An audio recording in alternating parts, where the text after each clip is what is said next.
Indonesia telah menerapkan kebijakan larangan ekspor biji nikel pada tahun 2019 dengan tujuan mempertahankan kedaulatan dan kontrol atas sumber daya alam, meningkatkan nilai tambah produk nikel, serta memanfaatkan kekayaan nikel secara optimal untuk meningkatkan kesejahteraan masyarakat dan memperkuat ekonomi negara.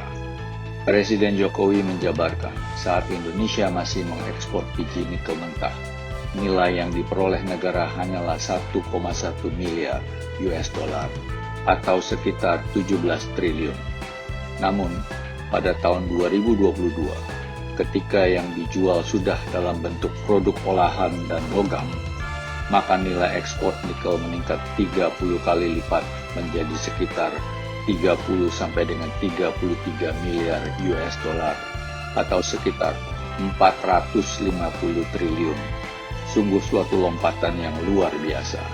Tapi Jokowi mengingatkan agar Indonesia tidak puas dengan hasil hilirisasi nikel, melainkan harus berlanjut ke komoditas lainnya.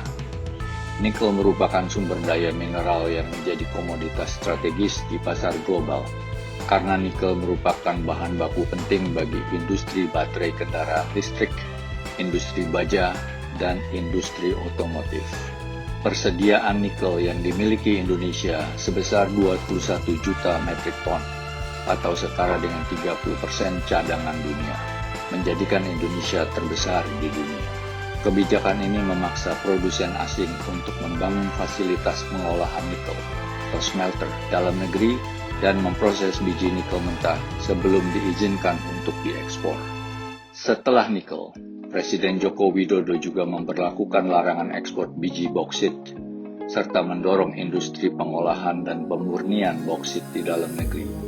Kebijakan tersebut mulai berlaku pada Juni 2023. Dalam rencana membangun industri tersebut, Presiden menjelaskan bahwa Indonesia memiliki peluang yang sangat besar terlihat dari proyeksi nilai investasi dalam roadmap hilirisasi Indonesia hingga 2040 yang mencapai 545,3 miliar atau setara dengan 8.128 triliun.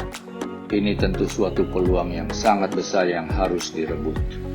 Cerita sukses ini rupanya terdengar dan dicermati oleh negara-negara yang kaya akan sumber daya alam, khususnya negara-negara Afrika.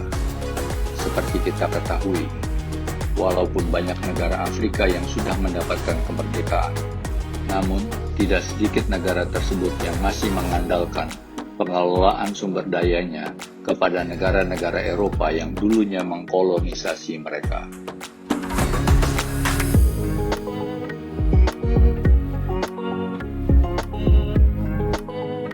Para pemimpin di negara Afrika mengatakan bahwa mereka terkesan dengan Indonesia terkait larangan ekspor biji nikel dan boksit untuk mendukung hilirisasi pertambangan dan industrialisasi dan menyatakan minat mereka untuk melakukan hal yang sama. Presiden Mozambik Filipe Nyusi mengatakan, "Kami ingin mendengarkan lebih banyak dari pengalaman Indonesia tentang bagaimana terbebas dari ketergantungan perdagangan bahan mentah melalui kebijakan yang melarang ekspor nikel dan boksit."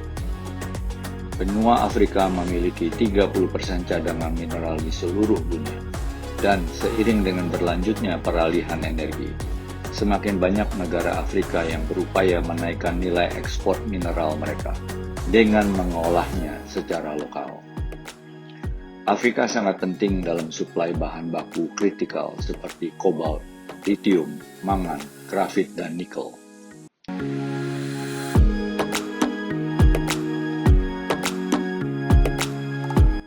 Berikut adalah contoh beberapa negara Afrika yang menerapkan larangan ekspor sumber daya mineral mereka pada saat yang sama berusaha mengembangkan industri hilir mereka.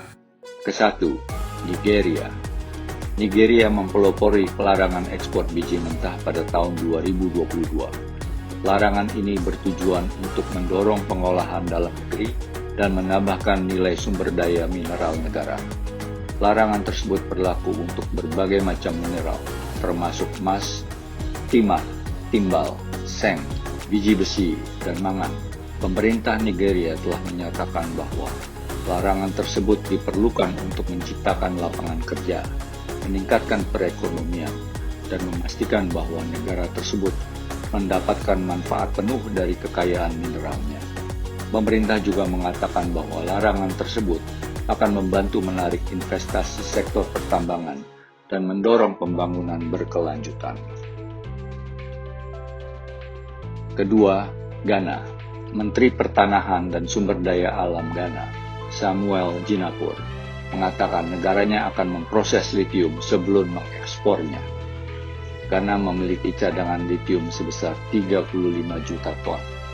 Awal tahun 2023, negara ini mengeluarkan kebijakan mineral ramah lingkungan yang antara lain membatasi ekspor mineral mentah. Hal ini merupakan bagian dari komitmen Ghana untuk menciptakan lapangan kerja, meningkatkan produk domestik bruto, dan mendapatkan manfaat yang signifikan dari paradigma baru energi terbarukan. Ketiga, Republik Demokratik Kongo. Kongo adalah penghasil kobalt global yang besar, menyumbang hampir 70% produksi kobalt dunia. Negara ini telah kembali melanjutkan larangan ekspor konsentrat tembaga dan kobalt. Pemerintah Kongo melarang ekspor konsentrat pada tahun 2013 yang silam untuk mendorong para penambang mengolah dan memurnikan biji secara lokal. Namun, karena kapasitas peleburan yang tidak mencukupi, pemerintah Kongo telah berulang kali mengeluarkan pengecualian. Keempat, Tanzania. Tanzania akan mengakhiri ekspor produk mentah litium mulai Mei 2024 dan mengharuskan penambang untuk menambah nilai. Tanzania akan bergabung dengan negara lain dalam melarang ekspor litium yang belum diolah. Kelima, Zimbabwe. Desember 2022 yang lalu, Zimbabwe melarang ekspor litium mentah. Dengan larangan tersebut, Zimbabwe ingin mendorong pemrosesan logam lokal dan memposisikan diri sebagai pemain besar dalam produksi baterai kendaraan listrik. Permintaan bahan baku yang digunakan untuk memproduksi baterai lithium-ion telah meningkat secara drastis. Ekspor litium Zimbabwe telah tumbuh pesat dari 1,8 juta US dollar pada tahun 2018 menjadi 70 juta pada tahun 2022.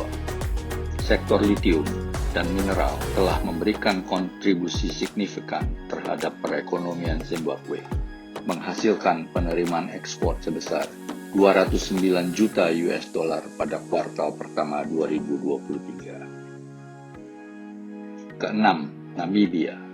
Pada bulan Juni 2023, Namibia juga melarang ekspor mineral kritikal yang belum diolah setelah menandatangani MOU pada bulan November 2022 dengan Uni Eropa untuk mengembangkan industri pemurnian tanah langka. Larangan ekspor mineral kritikal tersebut termasuk biji litium, kobalt, mangan, grafit, dan mineral tanah langka yang belum diolah. Namibia memiliki cadangan litium yang besar dan mineral tanah langka termasuk dysprosium dan terbium yang diperlukan untuk magnet pada pembuatan baterai kendaraan listrik dan turbin angin.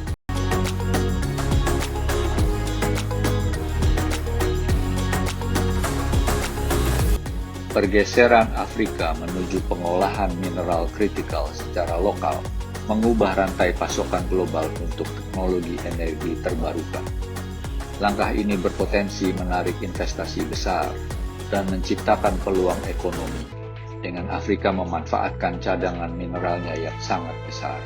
Pembelajaran dari larangan ekspor biji nikel mentah di Indonesia dan membangun industri hilir dapat memberikan manfaat pada negara-negara Afrika dalam mengembangkan strategi pengolahan sumber daya berkelanjutan, diversifikasi ekonomi, peningkatan nilai tambah, dan menarik investasi. Tentu saja penerapannya harus disesuaikan dengan konteks dan sumber daya spesifik di setiap negara Afrika tersebut. Namun demikian, kita patut berbangga kepada Presiden Jokowi karena kebijakan dan visinya untuk memajukan kepentingan Indonesia dalam perdagangan global telah diikuti oleh saudara-saudara kita di Afrika.